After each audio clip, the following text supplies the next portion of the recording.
Assalamualaikum warahmatullahi wabarakatuh. Salam dan bahagia. Perkenalkan, saya Ike Sri Mayuni Misrun, CGP Angkatan 5 dari Kota Binjai. Berikut saya akan melakukan wawancara terkait modul 3.1 pengambilan keputusan berbasis nilai-nilai kebajikan sebagai pemimpin. Bersama saya telah ada Kepala Sekolah SMP Negeri 13 Binjai, Ibu Megapati Aritonang MPD. Selamat pagi Ibu. Selamat pagi. Iya, terima kasih Ibu. Saya sudah diberikan waktu untuk melakukan bincang-bincang bersama Ibu. Baik Ibu, selama Ibu menjadi kepala sekolah, adakah keputusan yang sudah Ibu ambil ada yang berhubungan dengan dilema? Ya, setiap kegiatan mungkin adalah ya. Saya memang baru menjadi kepala sekolah. Ya, dalam mungkin kurun waktu 2 bulan pasti adalah setiap dilema atau kasus-kasus atau yang memerlukan satu kebijakan untuk kita boleh mengambil satu keputusan. Iya, baik. Berarti ketika Ibu mengalami suatu dilema ketika ingin membuat keputusan, apa langkah-langkah yang Ibu ambil ketika Ibu melakukan keputusan tersebut? Ya, dari pertanyaan Ibu tadi saya bisa bilang ya sudah pasti ada sih dilema atau kasus-kasus yang kita temui saat dalam pekerjaan atau dalam aktivitas proses pembelajaran yang terjadi di sekolah. Ya, sebelum saya mengambil keputusan, yang lebih baik dulu saya melakukan observasi, saya mencari kan gitu, mencari apa sih menjadi masalahnya, bagaimana masalah itu bisa timbul kan gitu. Nah, kita kenali dulu gitu kan, apa yang menjadi penyebab, apa yang menjadi faktor pendukungnya. Nah, jadi hal itulah yang beranjak dari situ kita baru bisa mengambil satu keputusan. Baik, berarti Ibu mencari informasi. Iya. Nah, ketika Ibu sebelum mengambil keputusan mencari informasi terlebih dahulu, adakah itu berdampak positif terhadap keputusan Ibu? Efektifkah apa yang Ibu lakukan itu sebelum mengambil keputusan? Yang menurut saya efektif ya Bu, karena nggak sebut-bunyinya kita harus bisa ngambil keputusan langsung kan gitu. Karena kan kita sisi positifnya dan sisi negatifnya pasti ada. Saat kita mengambil satu keputusan kalau tidak tepat, kalau dengan tidak akal yang sehat atau pikiran tenang kan pasti berdampak yang tidak baik bagi pengambil keputusan tersebut. Jadi ya memang harus kita cari dulu akar masalahnya apa, penyebabnya apa, bagaimana solusinya kan nanti kita akan bisa. Selanjutnya Ibu, selama Ibu memimpin sekolah ini, tantangan apa yang Ibu hadapi di lapangan sebelum Ibu membuat sebuah keputusan? Biasanya Ibu menemui tantangan apa? Tantangannya ya pasti ada ya Bu. Ya satu sisi kadang-kadang kan kurangnya keterbukaan. Nah, ya kadang-kadang kan kita tidak mau mengatakan yang sejujurnya apa yang kita itui. Satu hal itu mungkin tantangannya. Baik Ibu, untuk selanjutnya ketika Ibu mengambil sebuah keputusan, selama ini adakah seseorang atau faktor-faktor apa saja yang selama ini mempermudah atau membantu Ibu dalam pengambilan keputusan yang di dalamnya ada dilema?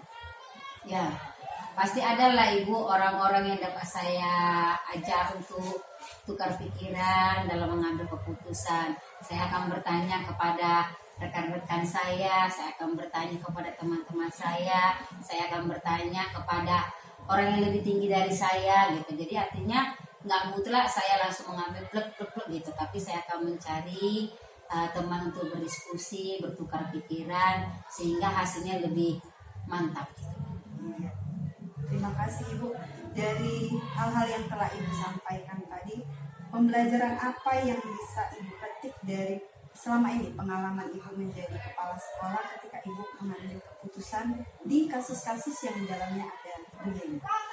Ya, pelajaran yang dapat saya petik dari kasus-kasus yang pernah ada ya dibutuhkan saling kolaborasi antara satu dengan yang lain Jangan cepat untuk mempercayai segala sesuatu. Mari coba untuk menggali, mencari, dan menelusuri sehingga kita tidak hanya menelan bulat-bulat, tapi kita harus memfilternya. Jadi kita bisa bersikap, bagaimana berperilaku, bagaimana untuk menentukan keputusan. Jadi yang saya ambil itu perlunya kolaborasi, keterbukaan satu dengan yang lain, saling sinergi sehingga bisa menyatukan satu menjadi satu kesatuan yang utuh. Mungkin itu yang dapat saya. Baik, terima kasih Bu Mega atas waktunya untuk saya melakukan bincang-bincang terkait pengambilan keputusan di sekolah ini ya Bu ya. Dapat saya simpulkan bahwa sebagai pimpinan Ibu berkolaborasi. Ibu dalam pengambilan keputusan Ibu terlebih dahulu bertanya, mencari tahu, mengumpulkan data sebanyak-banyaknya sebelum mengambil keputusan. Berarti Ibu tidak langsung dalam seketika itu juga mengambil sebuah keputusan. Terima kasih sekali lagi Bu Mega atas waktunya. Saya berdoa mudah-mudahan SMP 13 lebih sukses. Amin. Terima kasih. Ya, sama-sama Ibu.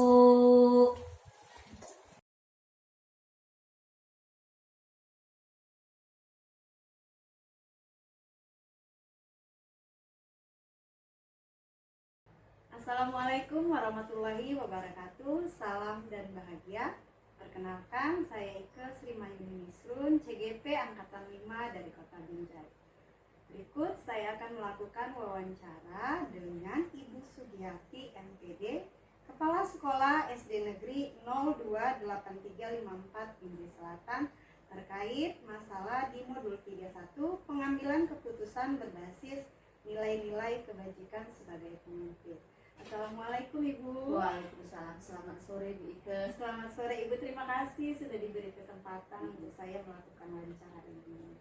Baik Ibu, selama Ibu menjabat sebagai kepala sekolah di sini, adakah Ibu pernah mengalami dilema etika saat Ibu mengambil keputusan?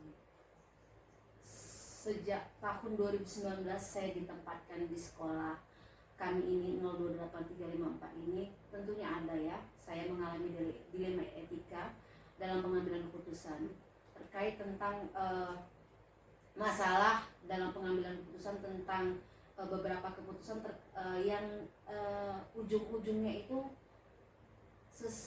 sesama rekan kerja itu kita mengambil keputusan susahnya saat yang kita eksekusi itu adalah guru senior kita gitu ya. Dalam pengambilan keputusan itu kita tentunya menggunakan pola bahasa yang benar-benar bisa dikondisikan sebagai bahasa yang enak didengar gitu ya. Saling nyaman itu gimana. Kemudian saat saya mengambil keputusan itu posisinya itu saya rasa saya salah gitu. Tetapi saya tetap harus mengatakan bahwasanya itu benar gitu ya. Jadi menurut teman-teman rekan-rekan kerja kita, saya salah itu, tetapi saya harus menyampaikan itu dengan cara yang benar bagaimana. Itu dari dilema etika yang kedua. Dan selanjutnya yang Ibu lakukan ada ya Bu, ya langkah-langkahnya ada. Tidak langsung Ibu langsung aja ambil keputusan Ibu. enggak lah. Pertama kita kan perencanaan dulu. Latar belakangnya kita tahu. Pertama kita lihat latar belakang masalah ini. Sudah kita dapat latar belakang, disitulah kita merancang apa yang akan kita utarakan di rapat nanti. Setelah kita utarakan, kita rancang tadi, kita bentuk dalam draft notulen ya.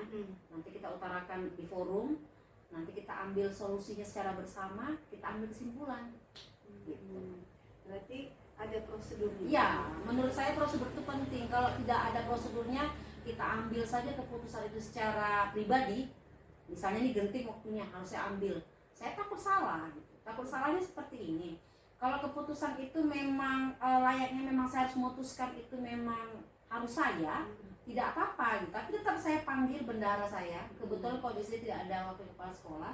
Saya panggil bendahara saya, ini seperti ini keputusan dari atas atau ini dari orang tua seperti ini. Saya harus mengambil keputusan cepat. Nah, tetap saya harus bicara ke salah satu guru saya. Gitu. Tidak sendiri. Tidak sendiri. Gitu. Nah, dari yang prosedur itu yang sudah Ibu lakukan, adakah itu efektif terhadap penyelesaian kasus-kasus yang sudah Ibu ambil tadi, yang sudah Ibu putuskan? Nah, langkah-langkah itu efektif tidak? Menurut saya itu efektif ya Bu, karena memang pernah sekali saya mengambil keputusan sendiri itu berdampak tidak baik gitu. Setelah saya ambil keputusan, semalam Bapak Ibu saya ambil keputusan seperti ini.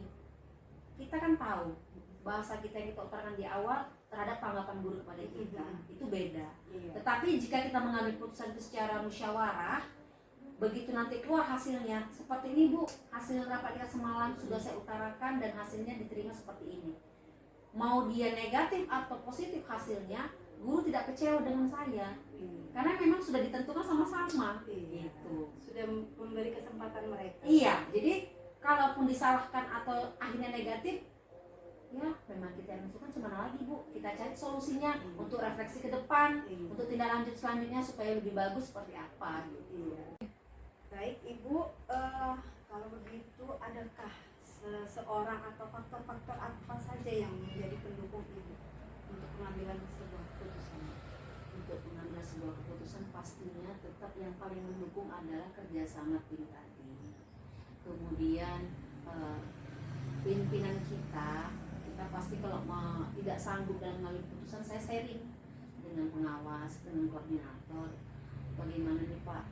Jadi pengawas berperan penting juga. Kemudian peran orang tua yang harus mendukung, selalu mendukung, bukan harus selalu mendukung program-program kita. Jadi segala keputusan itu juga saya limpahkan kepada orang tua. Jadi selain kerjasama dengan guru, kemudian dengan pengawas kita, orang tua juga berperan penting. Itu ya saling.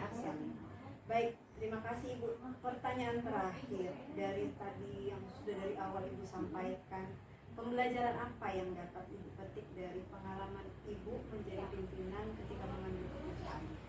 Jadi pengalaman saya itu adalah satu ya, segala keputusan itu memang harus kita rembukan bersama-sama dalam ruang rapat, dalam musyawarah. Itu yang paling pertama. Kemudian apapun hasil dari kesepakatan kita itu harus kita setuju dan harus kita terima. Jadi sifat legowo, ikhlas, tanggung jawab itu yang paling penting kalau kita ini ingin sekolah kita ini maju. Itu yang kedua. Dan yang ketiga, segala sesuatu yang terjadi di sekolah ini kita punya bapak ya, kita punya orang tua yaitu dinas pendidikan. Dalam hal ini kita berperannya itu lebih dominan ke pengawas dengan koordinator kita. Jadi segala sesuatu kita juga harus laporkan. Jadi jika terjadi sesuatu yang tidak enak, kita bisa di backup. Itu yang pertama. Dan kedua, tentunya tidak ada unsur-unsur yang bisa mempersulit kita nantinya. Itu yang bisa saya simpulkan. Berjiwa ikhlas, tanggung jawab sebagai seorang pimpinan, sebagai rekan kerja kita dengan guru, tetap kolaborasi itu penting.